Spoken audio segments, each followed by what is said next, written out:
A rivalidade entre a Inglaterra e a França é uma história antiga e longa, tão longa que uma das etapas desse conflito, precisamente aquela na qual acontece a campanha que conduz à Batalha de Azincourt, ficou conhecida como a Guerra dos 100 Anos. Em 1327, Eduardo III depôs o próprio pai, Eduardo II, e subiu ao trono da Inglaterra, sendo neste reinado que o conflito conhecido como a Guerra dos 100 Anos teve seu início. No ano seguinte, a morte de Carlos IV, o Belo, da França, que não deixou um herdeiro direto, abriu uma disputa pela sucessão ao trono francês, que envolveu pessoalmente o rei da Inglaterra. Eduardo III justificou sua pretensão por ser filho de Isabel de França, irmã do falecido rei da França. No entanto, os franceses afastaram Eduardo III do trono francês, invocando a chamada Lei Sálica, que impedia a sucessão por via feminina, entregando a coroa a Philippe de Valois.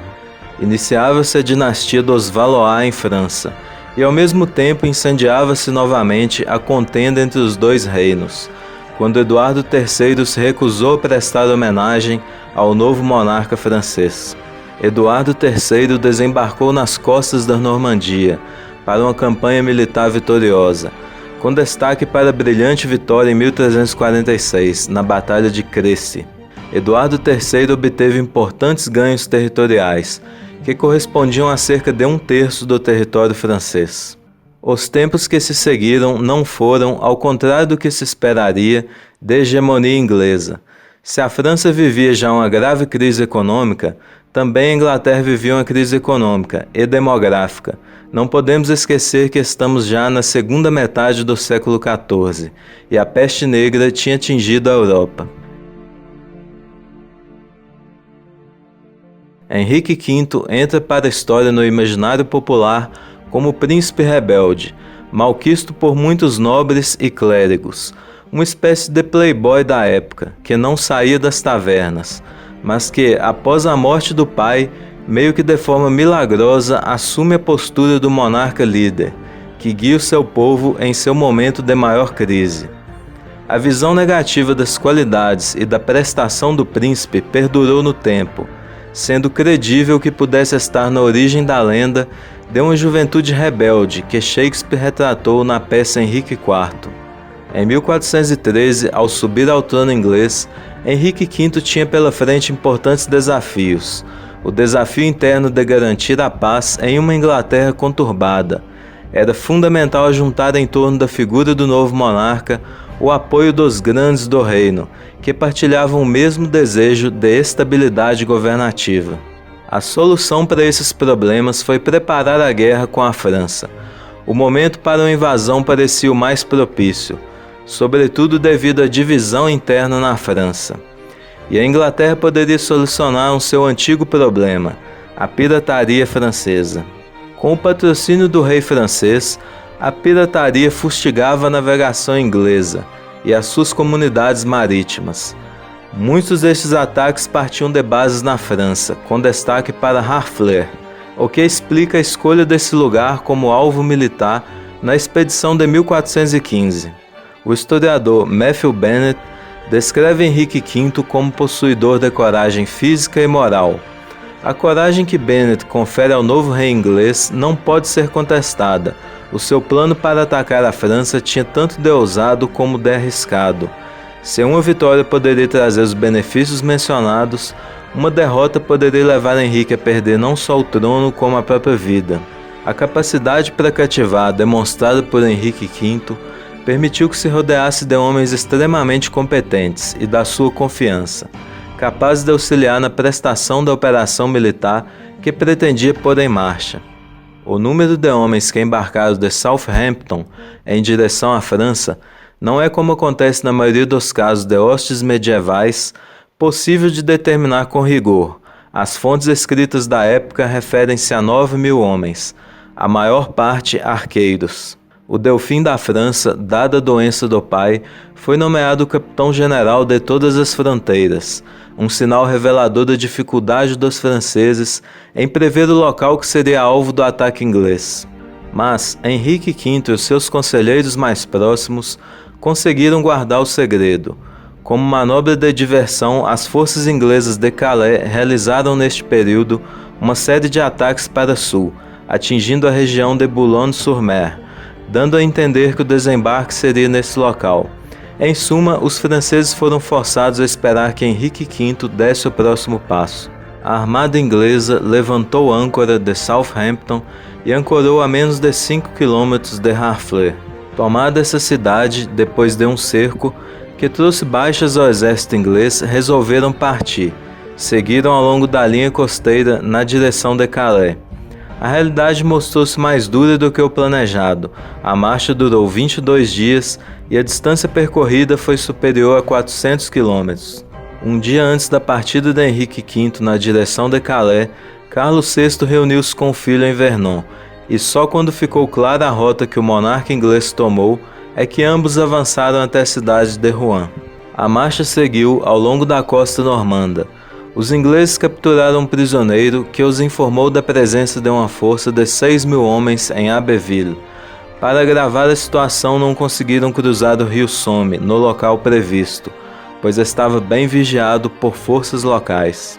Nessa altura, o rei inglês ordenou aos seus arqueiros que talhassem estacas de madeira com cerca de 180 centímetros, afiadas em ambas as partes, para serem usadas como defesa contra uma carga de cavalaria. Os carpinteiros do rei improvisaram 2 passadiços para atravessar o Somme. Tendo atravessado o rio sem serem pegos em situação ruim pelos inimigos, o sentimento dos ingleses era então de grande alívio e euforia. Henrique V, sabendo da posição dos franceses, tentou evitar um confronto em campo aberto. Sabedor das dificuldades que encontraria, seguiu a marcha com a intenção de chegar a Calais, onde poderia receber reforços. Mas os franceses conseguiram interceptar o exército inglês, no local mais adequado, uma área relativamente plana.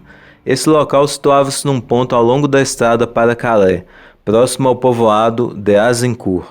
Ao avistar o exército inimigo, um cavaleiro teria dito ao rei Henrique V que desejava ter consigo 10.000 dos melhores arqueiros da Inglaterra, no que o rei o repreendeu dizendo: "Eu não queria ter, mesmo que pudesse, um único homem a mais do que os que tenho, porque estes que aqui estão comigo são povo de Deus, os quais ele permite que estejam comigo neste momento.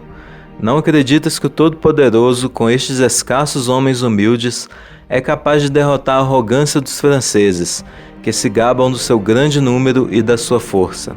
Assegurada a posição e chegada a noite, os ingleses prepararam-se também para uma longa vigília. No acampamento acenderam fogueiras e posicionaram vigias para controlar a ação do inimigo. Os exércitos inimigos passaram a noite assim lado a lado, em um grande contraste com algazarras e jogos do lado francês e um imenso silêncio entre os ingleses. O contexto era altamente desfavorável para os ingleses. Estavam em território inimigo há mais de 2 meses, sofrendo os rigores da chuva, da fome, da hostilidade das guarnições dos locais e da disenteria que os atormentou desde o início da campanha. Desertar ou fugir não era uma opção, pois quem o fizesse ficaria à mercê das populações ou dos exércitos inimigos, em caso de captura. Restava a eles uma certeza: à exceção dos nobres que compunham a hoste inglesa e cuja vida seria poupada para a obtenção de um grande resgate, a única possibilidade de sobrevivência que tinham era a vitória. 3/4 ou mais da hoste de Henrique V eram arqueiros. O arco longo inglês tinha um alcance um pouco inferior ao da besta, utilizada pelos franceses, e que seria de 200 metros, mas com cadência de tiro superior. 10 a 12 disparos por minuto, contra 2 a 3 disparos da besta.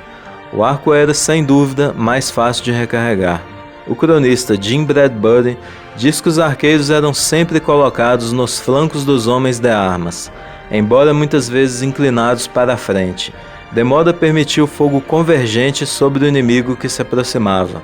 Um outro grupo de arqueiros foi destacado para uma operação especial, como relata o historiador Monstrelet. O rei da Inglaterra enviou cerca de 200 arqueiros pela retaguarda do seu exército, de tal forma que não fossem observados pelos franceses. Esses arqueiros entraram num arvoredo, próximo da retaguarda dos franceses, e aí permaneceram em segredo até ser hora de disparar. O exército francês era bastante superior ao inglês no momento da batalha, com alguns historiadores sugerindo o número de 20 ou 30 mil homens. Às 6h40 da manhã, os primeiros raios de luz puseram fim a uma noite longa e tensa. Os ingleses escolheram primeiro sua posição no terreno. Henrique V teria ouvido missa. Alguns relatos aludem a 3 missas, e ordenado seus homens no campo de batalha. Por volta das 8 horas, passou revista às suas hostes, montado num pequeno cavalo cinzento, e discursou aos seus comandantes, lembrando a justiça da sua causa, merecedora de apoio divino, e sublinhando a sua decisão de lutar pela vitória até a morte. Depois seguiu-se uma longa espera em posição de combate. Os cronistas franceses da época relatam que os ingleses avançaram em boa ordem e deram um grande grito de guerra, antes de pararem para recuperar o fôlego.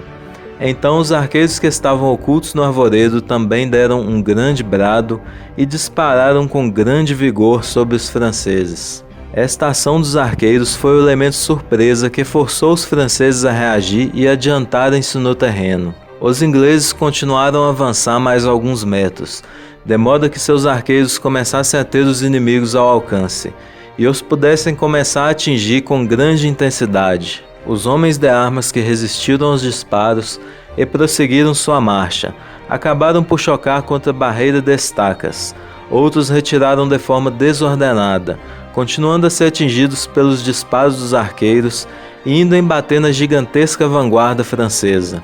Dado o grande número de inimigos à frente dos arqueiros ingleses, não era preciso atirar com grande rigor para acertar no alvo.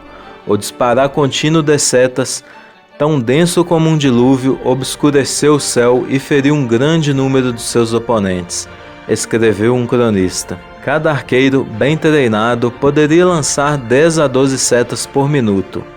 Multiplique-se esse valor por cerca de 6 a 7 mil arqueiros e temos cerca de 70 mil setas a caírem sobre os franceses nesse curto espaço de tempo. Uma testemunha da época relata o que aconteceu a seguir. Então a batalha atingiu seu momento mais violento, e os nossos arqueiros prepararam as setas mais afiadas, e libertaram-nas todas contra os flancos do inimigo, mantendo a luta sem uma pausa. E quando as suas setas tinham sido todas usadas, empunhando achas, estacas, espadas e pontas de lança, que se encontravam caídas em redor, feriram, golpearam e trespassaram o inimigo. Caídos ou capturados os nobres, os franceses ficaram sem comando. A retirada foi a única opção possível para o que restava do seu exército. Fim da batalha, os franceses procuravam fugir ou reagrupar-se a uma distância segura, enquanto os ingleses recolhiam seus mortos e feridos e reuniam seus prisioneiros. Foi neste momento que se deu o episódio mais chocante desta batalha, o massacre de muitos prisioneiros franceses. Tudo indica que a ordem foi uma inevitável reação inglesa face a um eventual reagrupar de combatentes franceses. Temia-se que os prisioneiros pudessem aproveitar uma ofensiva francesa para se juntarem aos seus compatriotas, e beneficiando também do cansaço dos ingleses, virar o rumo da batalha a seu favor. Relatos da época dizem-nos que, ao passar novamente por Azincourt, depois da batalha, os ingleses depararam-se com um cenário desolador. No dia seguinte, os ingleses deixaram a cidade muito cedo, e com todos os seus prisioneiros visitaram novamente o campo onde a batalha tinha tido lugar. O rei inglês parou no campo, olhando para os mortos.